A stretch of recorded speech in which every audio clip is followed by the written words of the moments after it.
This is Afghanistan's latest enemy, locusts, millions and millions of locusts. The country already has the worst humanitarian situation in the world, with 97% of the population living in poverty, but a massive locust infestation is like to make things even worse. This was a wheat field until a swarm of locusts hit it. After collapse of the regimes, nobody pay attention to locusts. The locust is a migratory pest, and this is really dangerous because they can attack even more than 100 species or crops, in the country. Whenever there is nothing, they will eat everything.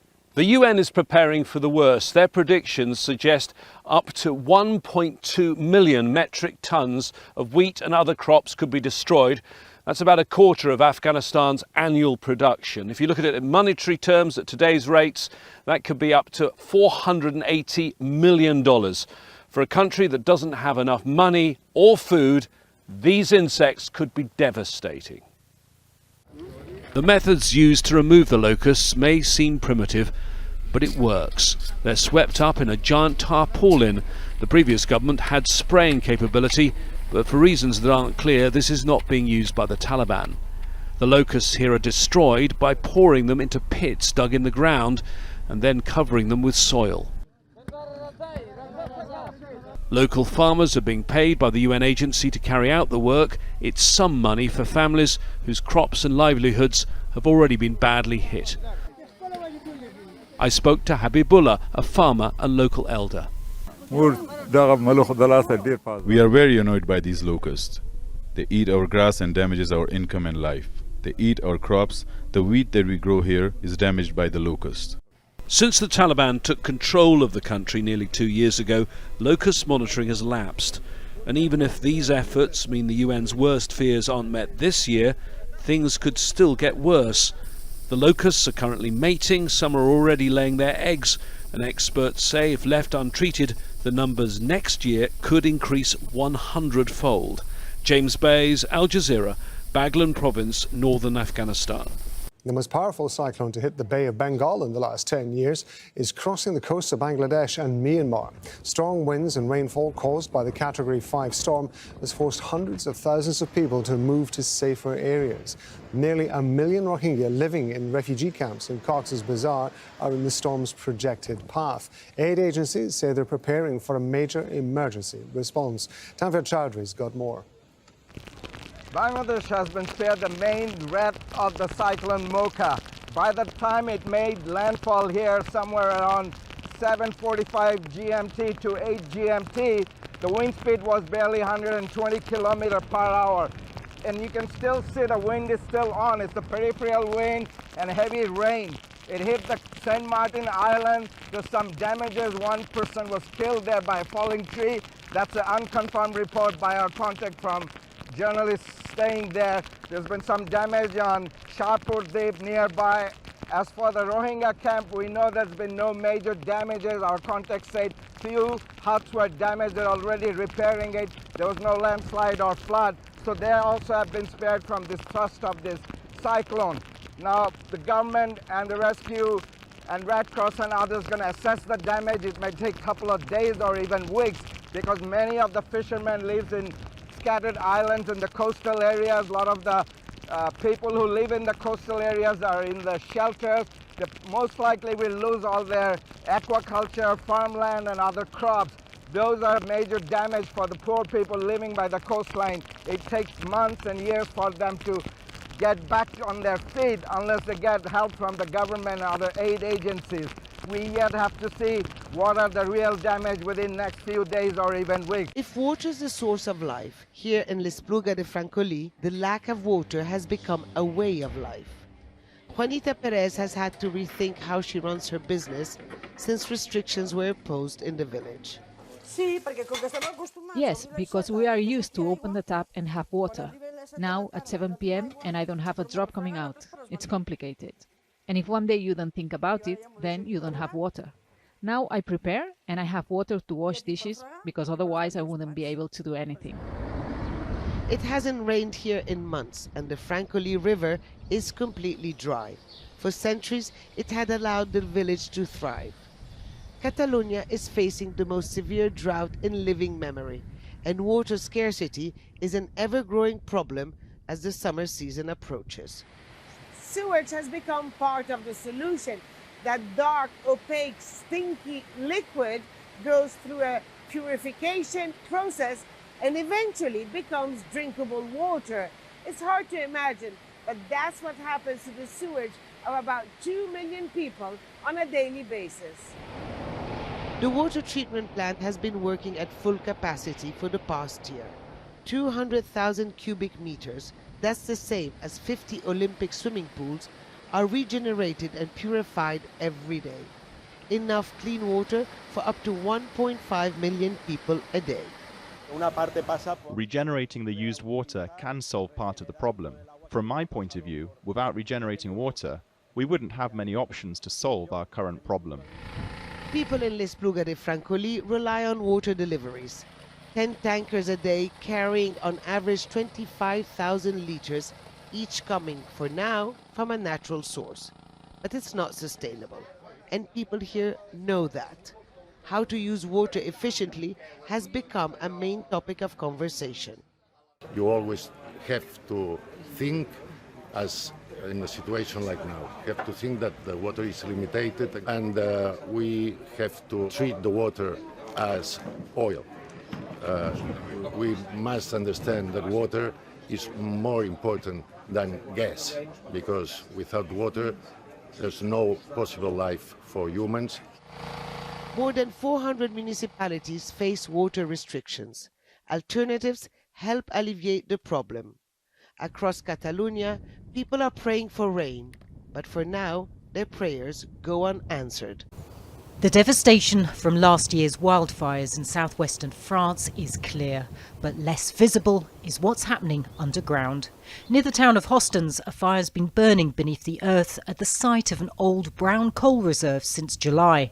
This forest ranger says it was ignited by the blazes above ground, but no one knows how to extinguish it, so it's checked every day. There's risk that fires could start again in these hotspots as the conditions change. As it gets warmer and dry, branches or leaves could burn. Underground fires are rare in France, but wildfires are increasingly common. Last year's were some of the worst on record, fuelled by record temperatures and drought. 30,000 hectares of forest was destroyed in the southwest alone. The mayor of Hoston says he's never seen anything like it. We saw some firefighters crying because they'd never dealt with such a terrifying situation. Some feared that they could die. This whole area was covered with trees, and what people who live in this region are really worried about is the possibility of another summer of devastating wildfires, because there's been very little rainfall this year. The ground is really dry and it's getting hotter. The French government says the situation's urgent. It's launched a wildfire action plan. Extra water-carrying aircraft are being brought in and more firefighters mobilised. Last year we saw many regions had large forest fires for the first time, including the Jura or even Brittany. For us, it's a clear sign of climate change. While preparation is essential, some environmentalists say that unless more is done to tackle climate change, more forests will be lost to wildfires each year and more homes and lives put at risk. 11-year-old Francois Matabishi and his 3 brothers are building a shelter on a hill in the village of Nyamukubi. His parents and other siblings are among those still missing after the landslide. They sleep in the cold, their new home is leaking, and they have no food. We don't have anyone to help us. We only have the clothes we're wearing. I don't know what to do. We miss our parents, but they're gone. A short distance away, Birage Kadogo, another survivor, is trying to keep his wife safe and dry. Their children are missing. I looked for my children, but I couldn't find them. We even searched Lake Kivu. They must be buried underneath the mud.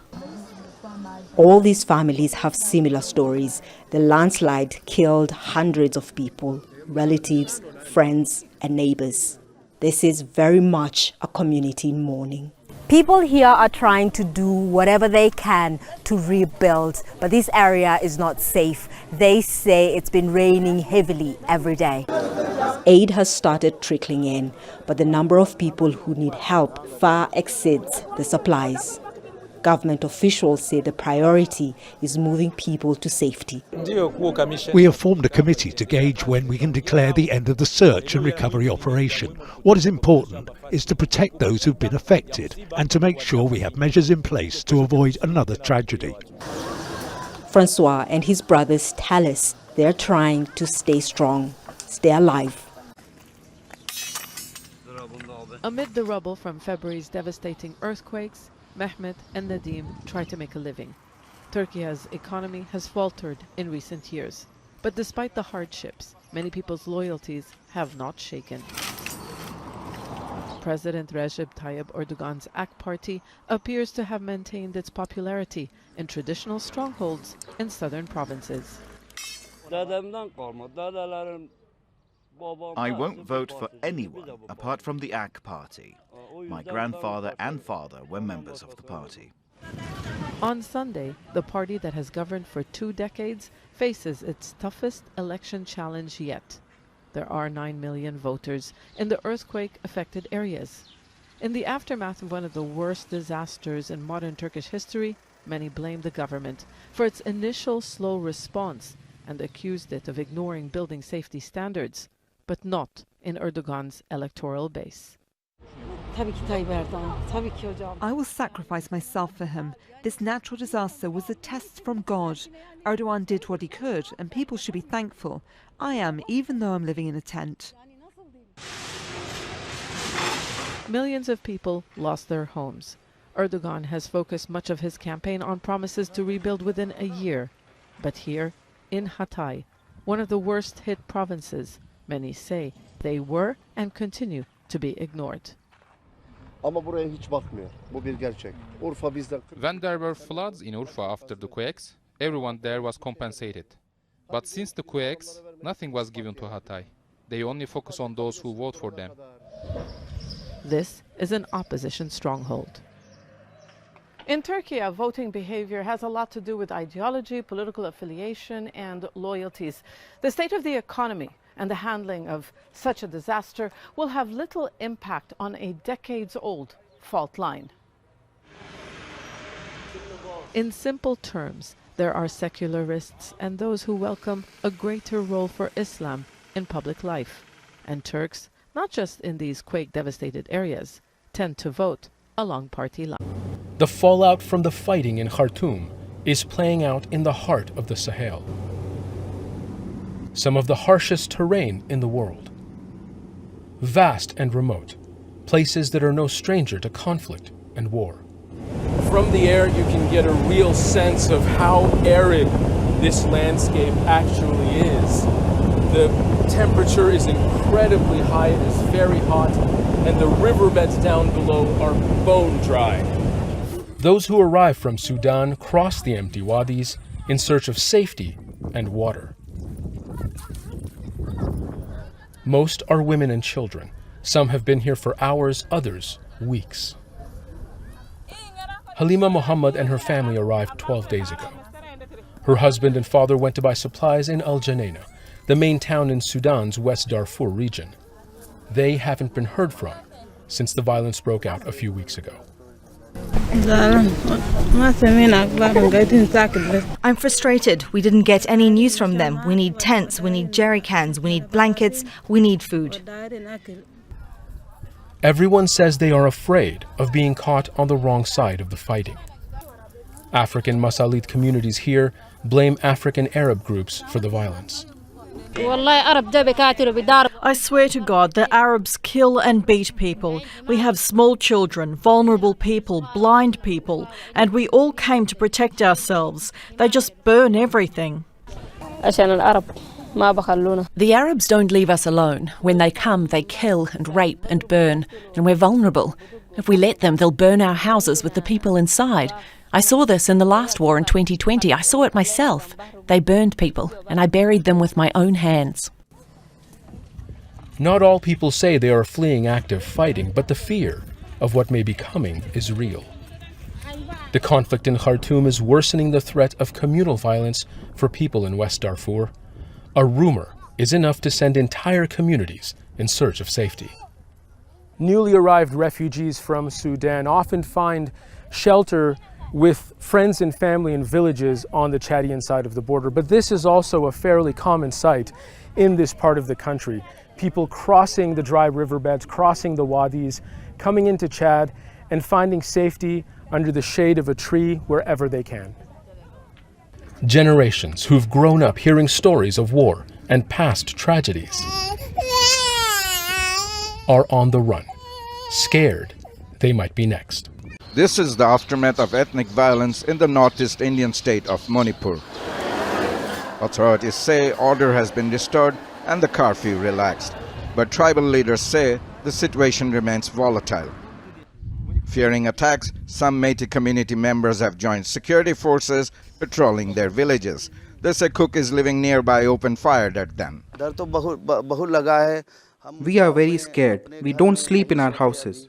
We have sent women and the elderly to neighboring villages. We spend the night awake. If there is gunfire, we'll run. For years, tension have been simmering between the Cookies and Métis over the distribution of resources such as land.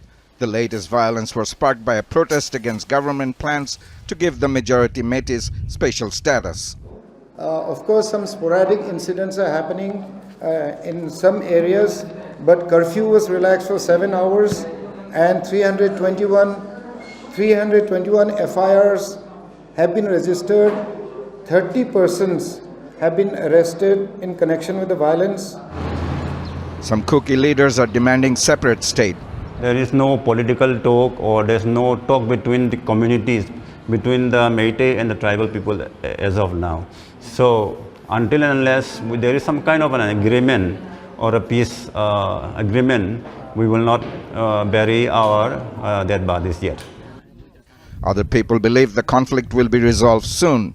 It was an emotional outburst. It can't last forever. Although there would be some people who are troublemakers who will want that emotion to be evoked again, I think it was just an outburst of emotions everywhere. After 3 years and more than 2.5 million expulsions, it's over.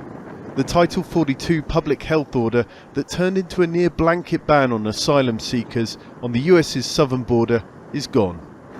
But many migrants are now wondering and worrying about the new rules which are replacing it.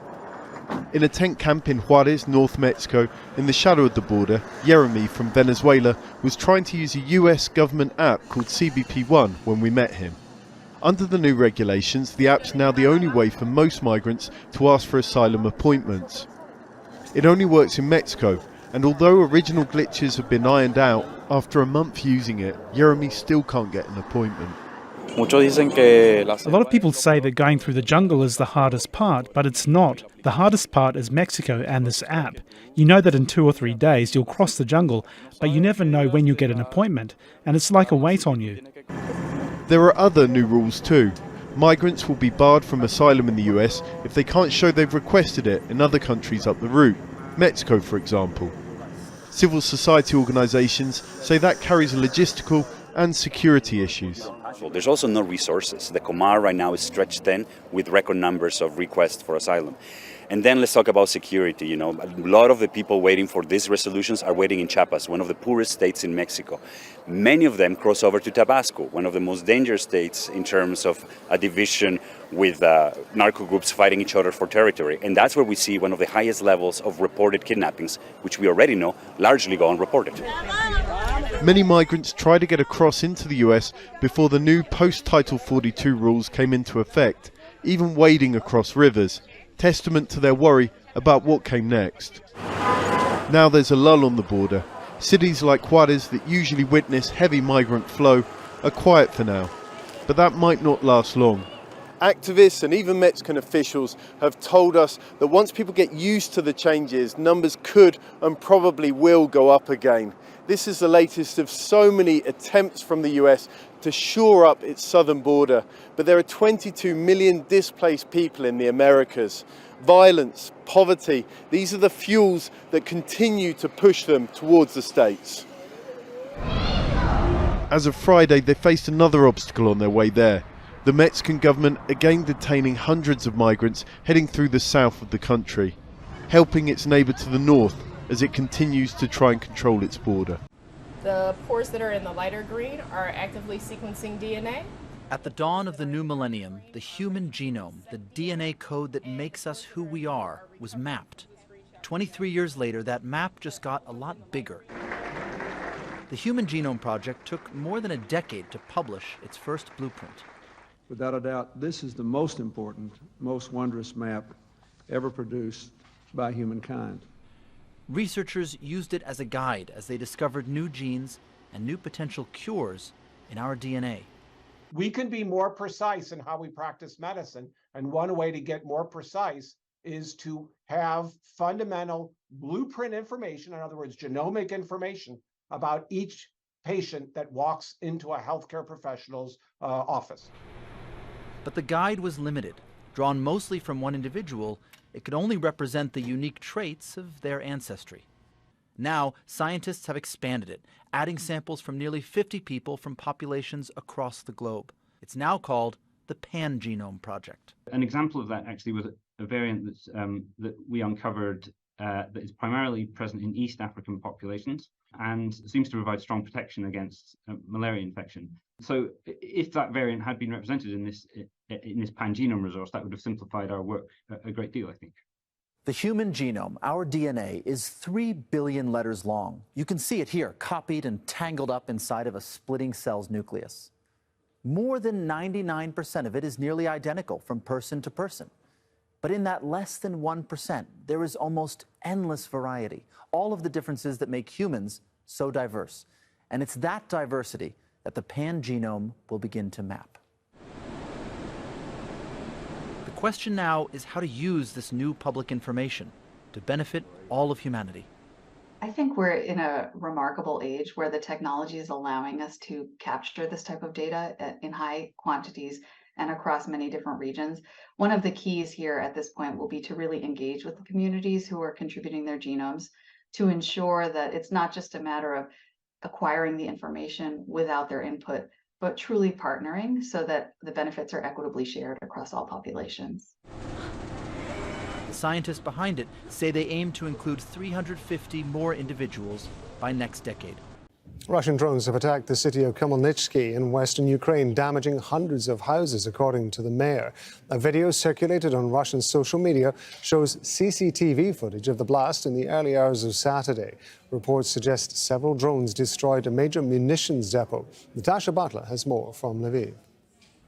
Well, there have been a series of Russian missile attacks in the past 24 hours in western Ukraine, most significantly in the town of Ternopil. Now, that is the town where Ukraine's Eurovision Song Contest contestants come from.